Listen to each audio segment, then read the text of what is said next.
Hello friend, নমস্কার সবাইকে। আর আজকে কিন্তু আপনাদের সাথে একটু শেয়ার করব অন্য কিছু, কারণ আমি কিছুদিন আগে বাবার বাড়ি গিয়েছিলাম। আর বাবার বাড়ি গিয়েছি আর মায়ের হাতের রান্না খাবো না আর আপনাদের সাথে শেয়ার করব না, সেটা কিন্তু হবে না। আর এখানে যে কিন্তু আমি বাবার বাড়ি যে আরেকটা কাজ করছি সেটা হলো এই যে সবজি লাগানো। আমার কিন্তু এটা একটা অনেক ফেভারিট সাইড বলতে পারেন। তারপরও আমি যখন বাবার বাড়ি যাই তখন মা আমাকে ফোন করে বলছিল যে কিছু সবজির গাছ নিয়ে যেতে। আমি ঠিক মায়ের কথা অনুযায়ী নিয়ে গেছিলাম। এটা কিন্তু আমি ওইভাবে লাগাতে পারি না, তারপরও আমি চেষ্টা করছিলাম। যেহেতু বাবা বাড়ি ছিল না, আমি একা একাই চেষ্টা করছিলাম। যারা গ্রামে থাকে তাদের তো এই কাজগুলো জানি অনেক ভালো লাগে এবং করে থাকে, কিন্তু আমি শহরে থাকার সত্ত্বেও আমার এই কাজগুলো কিন্তু অনেক অনেক বেশি ভালো লাগে। এবং আমি শহরে থাকলেও আমার মনে হয় কি আমি যদি আমার বাসা বাড়িতে এরকম সবজির বাগান, ফুল বাগান করতে পারতাম তাহলে খুব ভালো লাগে, কিন্তু সেটা তো আর হয় না।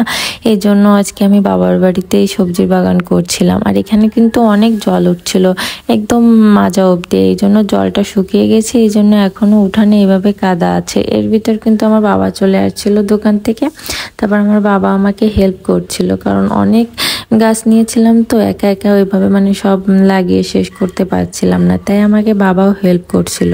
বাজারের থেকে হাজার কিনে খান, অনেক কম দাম থাকুক, তারপরেও কি জানেন নিজের হাতে লাগানো সবজির গাছ থেকে সবজি খাওয়ার মজাটাই আলাদা। আর আমার সত্যি এগুলো অনেক অনেক বেশি ভালো লাগে, কেন জানি না।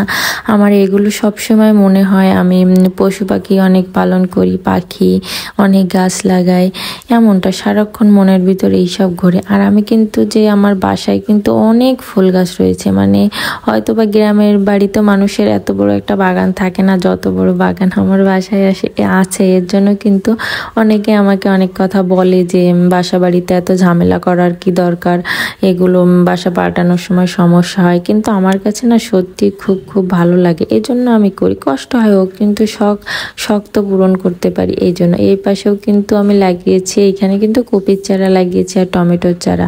এখানেও দেখেন কি পরিমাণ কাদা এখনো, কারণ অনেক জল উঠছিল। এই গাছগুলো আরও আগে লাগাতে হয়, কারণ এই গাছগুলোতে এখন নেই সবজি দেয়, কিন্তু এখানে তো অনেক জল ছিল এই জন্য আগে লাগাতে পারিনি। জল চলে যাওয়ার পরে এখন লাগাচ্ছি। জানি এখনও অনেক দেরি হবে সবজি দিতে, কিন্তু কি আর করা, এখানে তো জল ছিল এই জন্য ওইভাবে লাগাতে পারিনি। আর তাই ভাবলাম আপনাদের সাথে একটু শেয়ার করি যে আসলে আমি এই গাছগুলো কত ভালোবাসি, কিভাবে লাগাই, কি দেখি। এদিকে গাছ কিন্তু আমার একেবারে প্রায় শেষের পথে লাগানো। এখন কিন্তু আমি স্নান করে রেডি হয়ে নিয়েছি। দেখি কি এদিকে এসে দেখি মা রান্না করছে, তাও আবার বাইরে বসে, উঠানে বসে মাটির চুলে রান্না করছে। এগুলো কিন্তু শীতকালে এর আলাদা একটা পরিবেশ গ্রামের দিকে, কারণ গ্রামের দিকে বেশিরভাগ লোক দেখছি যে উঠানে রান্না করে শীতের জন্য। দেখি ঠিক তেমনই আমারও মা রান্না করছিল, তাই আমি একটু ভিডিও করলাম। আর আমার সত্যি এরকম ভালো লাগে উঠানে বসে রান্না বান্না করতে, মনে হয় কি পিকনিক করছি। আর এখানে আজকে কিন্তু আমার মা হাঁসের মাংস আর লাউ রান্না করছিল। আর মায়ের হাতের হাঁসের মাংসর কিন্তু আসলে একটু অসাধারণ টেস্ট। আর মায়ের রান্নার আপনার রেসিপিটাই একটু ভিন্ন রকম। আমরা যেভাবে রান্না করি বা আমি যেভাবে রান্না করি, আমার মা ঠিক অন্যভাবে রান্না করে। এই জন্য হয়তো বা আমার মায়ের রান্না আমার কাছে এত ভালো লাগে। শুধু আমি না, পৃথিবীর সকল মানুষেরই মনে হয় তো তার মায়ের হাতের রান্নায় সব থেকে বেস্ট মনে হয়, তার মাকে বেস্ট বাবুর্চি মনে হয়। এটা হয়তো বা একটা অন্যরকম ভালোবাসা থাকে মায়ের প্রতি। আর আমার মা কিন্তু একটু অন্যভাবেই রান্না করছিল হাঁসের মাংস। আর যেহেতু আমরা সবাই আলুর লাভার, এই জন্য আমরা যেই মাংস রান্না করতে হয় না কেন আলু না দিলে হয় না। এই জন্য আমি বলেন আমার মা বলেন সবাই রান্নার আগেই আমরা আলু ব্যবহার করি। আর আজকে এখানে কিন্তু আমার মা চিনাল হাঁস রান্না করছিল। এটাকে অন্য এলাকায় বা অঞ্চলে কী হাঁস বলে আমি জানি না, আমাদের এইখানে এই হাঁস নামে পরিচিত। এই হাঁসটা রান্না করছিল, এই জন্য এর কিন্তু অনেক তেল হয়েছে, এই জন্য আগে ভেজে রেখে দিয়েছে। তারপরে পেঁয়াজ রসুন একসঙ্গে সুন্দর করে ভাজি করে নিচ্ছে। তারপরে কিন্তু একে একে এই যে মশলাগুলো দিয়ে দিয়ে সুন্দর করে কষতে হবে। এই মশলাগুলো কিন্তু একেবারে কষানো লাস্ট পর্যায়ে। এবার কিন্তু এর ভিতর মাংস দেওয়া হবে।